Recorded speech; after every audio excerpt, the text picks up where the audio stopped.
Elders Jorgensen and Heslop spend 12 to 18 hours a day talking with people online about the Church of Jesus Christ of Latter-day Saints. Just because we're not physically there, they can read it and they can feel the Spirit just like they do when they read the Book of Mormon. As online missionaries, they chat, Skype, and Facebook with people all around the world. And many of the people they teach online end up joining the church. I always kind of had thought that myself, that it would be really challenging, but I just think about when you read the Book of Mormon, you know, it's just lines and lines and lines of text, but through that you can still feel the Spirit. They say the most productive online work comes when members refer their friends, and they all chat together in an online forum. When we do receive the member referrals, they're always the best. The highest quality lessons, they last the longest, the people are the most interested, and that's really what we're trying to do, is increase that and make that a bigger part of our finding, because it's the most effective per investigator that we receive. But the problem is, how do you teach the members to use social media for missionary work? So when I go and do this, I contact the freshman students in this Communications 101 course at Brigham Young University are here to learn the principles and theories of mass communication. But this semester, Professor Robert Walls decided to also introduce them to using social media as a missionary tool. Beginning of the semester, I divided them up into 8 different groups and assigned each of them a different social media platform. Their task through the semester was to research that platform and understand ways to use it as a missionary tool. So we use Facebook and a lot of the other social media platforms as ways to communicate with people, but this is specifically focusing on how can you use this as a missionary tool. To help the students learn, social media experts from the More Good Foundation came to the class to help students master 8 different social media platforms. I feel like I'm helping to enable the next generation of missionaries to do missionary work in the way that it ought to be done, which is using modern tools and the modern modes of communication that people understand and that they prefer. Gabby Cunningham is the Director of Outreach at the More Good Foundation, a nonprofit dedicated to improving the image of the LDS Church to the online community. More good, it makes sense. That's really the point, is to put more good online and for people to see more of the good that is the Church of Jesus Christ of Latter-day Saints. She and several of her colleagues agreed to help train the students in the class. You don't necessarily have to go out and create your own stuff, but going out and interacting with the really good stuff that's already out there and finding it. And that's what we wanted to enable people to find those things more quickly, because we know where they are. Eric Stroud and his group researched blogs as a missionary tool. We're doing a blog called Students of BYU. According to WordPress.com, the most common type of blog is a personal blog.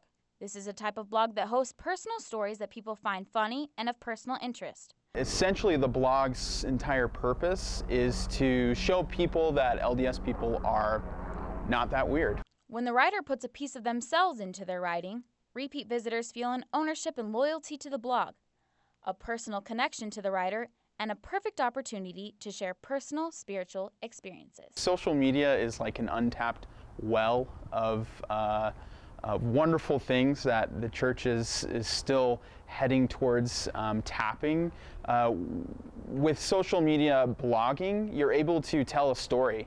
You're able to really help people to understand how unique a person is just by a few words. Tries to make you feel alone this time. The YouTube group took a more creative approach and filmed this music video, including original words and music.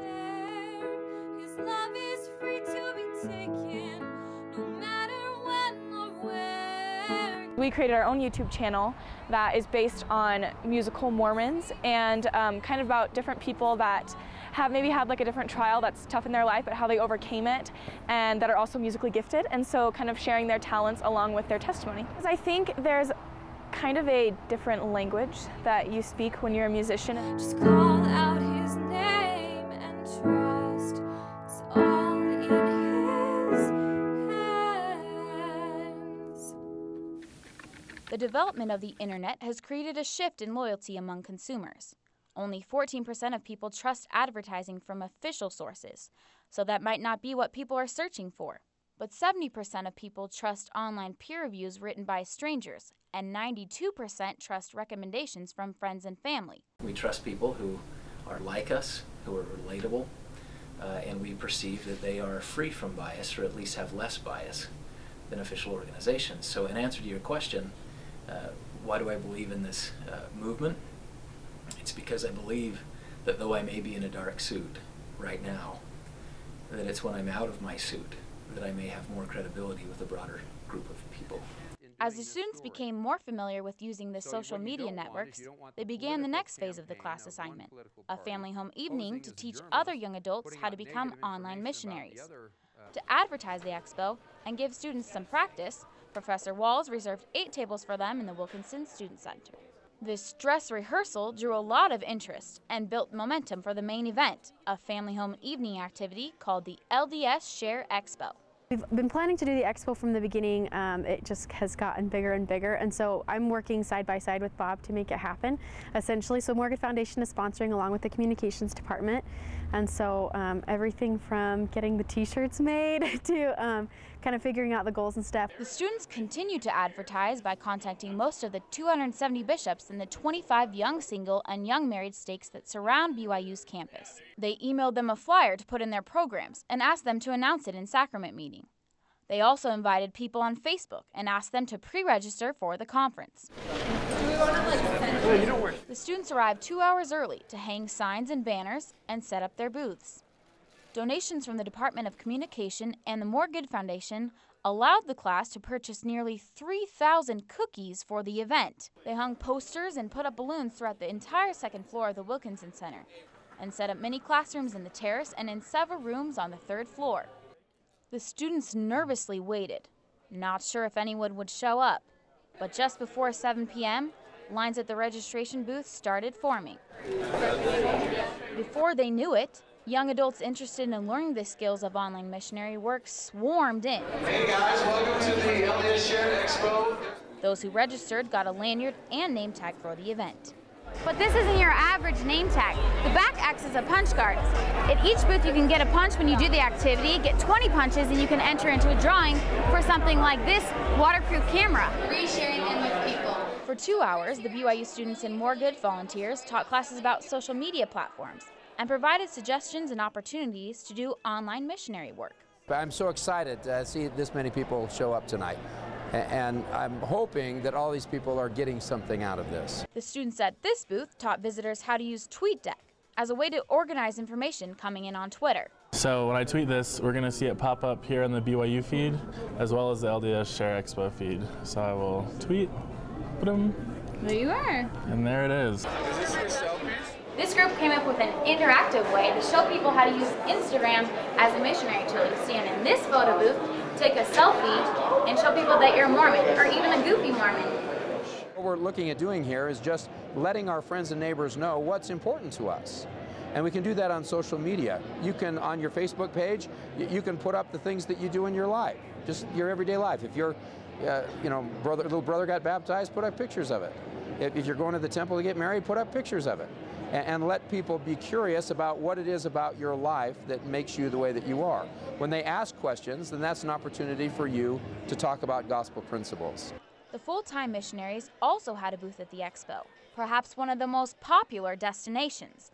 The elders got a chance to meet people, have them register, and explain what online missionaries do. Honestly, it doesn't have to be too preachy. It doesn't have to be like, oh, here's the gospel, like listen to it, and like here's Jesus, you should love him, and like all these things. It's more just being an example and living your life in a way that is consistent with the gospel and being conspicuous about it. Just not hiding the fact that you go to church every Sunday, not hiding the fact that you live your life a certain way. And if you just live your life the way you know you should be doing, and you make it obvious, then the conversations will come. You don't need to make it preachy. In addition to learning, the expo visitors also got a chance to play. It's a lot more upbeat than I thought. In all, 1,600 people learned from at least one of the 10-minute classes on social media, and nearly 3,000 came through the event. You can go up to the YouTube booth and actually be in a YouTube video. I'm here today because I'm the ward mission leader in our ward. I thought it was going to be like in the ballroom. We were all just going to walk around at different booths and things like that, but everyone's psyched. During the 2-hour event, 2,150 profiles were changed to include statements like, I'm a Mormon, LDS-themed photos, and likes to LDS-themed websites. That's the whole point of our gospel. That's the whole point of being part of this church, to share it with others, share the happiness it brings us. 1,620 new LDS social media connections were made, with followers, subscribers, and friend requests to the missionaries. It's still the gospel and it's still the truth being talked to you. It's just different medium. 2,245 people posted positive reviews or comments and likes on LDS media pages. For example, if you did a search for the Book of Mormon on Amazon at 7 o'clock that night, it came up as number 7 on the list. But by 9 o'clock, it had risen to number 1. As you can see, there's a lot of people here. This is just really good that this is happening, because there's been a paradigm that sharing the gospel online is not as effective as real life. And just studies show, and just the church shows, that sharing online is probably one of the most effective ways to do it nowadays. So I'm glad this is happening. 1, 2, 3. 2,340 Mormon videos and posts with quotes, testimonies, and scriptures were shared, tweeted, pinned, or posted. The LDS Share Expo helped the single adult visitors complete 8,365 missionary activities in only 2 hours. Every mud hut in Afghanistan and every yurt in Mongolia and every apartment complex in Moscow has a satellite receiver, allowing the gospel to roll forth. So we live in a day and age where young people have become more powerful than ever before in hastening the work of salvation. And that is what's most exciting. For me to be involved in this work, and for people like you to see you involved in this work, is what gives me great hope. Nearly 150 volunteers made the first annual LDS Share Expo a success, and 1,500 of the visitors registered, with a commitment to begin working with the full-time online missionaries. All of us are missionaries. That's our calling. And when President Monson said now is the time for the members and the missionaries to unite, that means there's one calling now in this church, and it's missionary. So it's time to get on board.